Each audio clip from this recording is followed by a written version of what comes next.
दुनिया का सबसे पुराना और सिर खजुआने वाले सवालों में से एक मुर्गी अंडा वाला सवाल।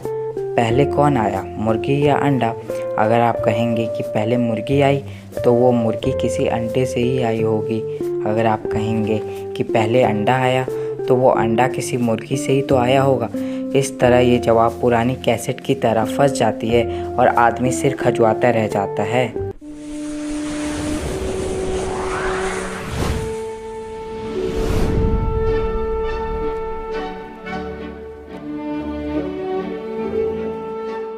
चलिए अब जानते हैं अंडे का फंडा। मुर्गी एक पक्षी की प्रजाति है। ये ज़्यादा लंबा नहीं उड़ पाते, इसलिए इंसानों ने इन्हें दबोच रखा है। आजकल के पालतू मुर्गे एक जंगली पक्षी के वंशज हैं। इन पक्षी का नाम है जंगल फॉल। 2020 में हुई एक स्टडी के दौरान मुर्गी का 71 से 79% डीएनए रेट जंगल फॉल से मिलता है। करीब 8000 साल पहले इन्हें पाले जाने लगा और आज के पालतू मुर्गियाँ की कहानी शुरू हुई।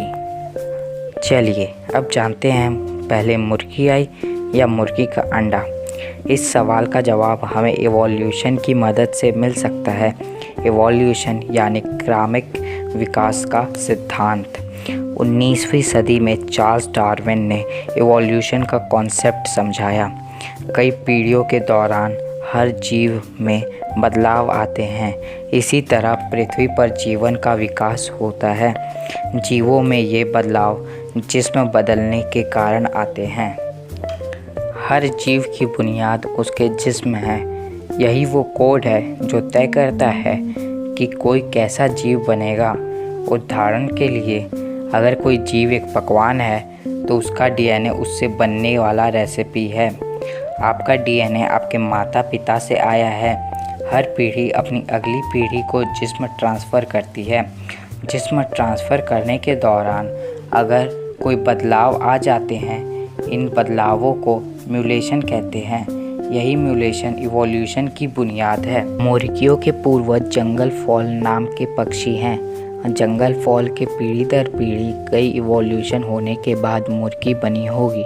पीढ़ियों में कई म्यूटेशन होते होते किसी एक म्यूटेशन के बाद पहली मुर्गी पैदा होगी। एग्जैक्टली ये बता पाना बहुत मुश्किल है कि ये कब हुआ होगा। इस पहली मुर्गी के मम्मी पापा किसी और प्रजाति के जीव कहलाएंगे। उन्हें प्रोटो चिकन कहते हैं। जब 2 प्रोटो चिकन एक साथ आए तो एक अंडा तैयार हुआ। इस अंडे के भ्रूण में कुछ म्यूटेशन हुए। ये भ्रूण बड़ा हुआ और यहाँ आगे चलकर पहली मुर्गी बना। तो पहली मुर्गी एक अंडे से ही बाहर निकल कर आई। इस हिसाब से तो अंडा पहले आया। लेकिन मुर्गी पक्ष वाले अब भी बहस कर सकते हैं उस अंडे की परिभाषा को लेकर। उस अंडे से पहली मुर्गी तो निकली, लेकिन वो अंडा तो प्रोटो चिकन ने दिया था। तो क्या वो मुर्गी का अंडा कहलाएगा या प्रोटो चिकन का अंडा कहलाएगा? आप सर खजुआइए। दोस्तों, अगर आपको यह वीडियो पसंद आया तो इसे लाइक कीजिए और हमारा चैनल सब्सक्राइब कीजिए और बेल आइकन दबाना ना भूलिए। अब मिलते हैं अगले वीडियो में ऐसे ही इंटरेस्टिंग टॉपिक्स के साथ।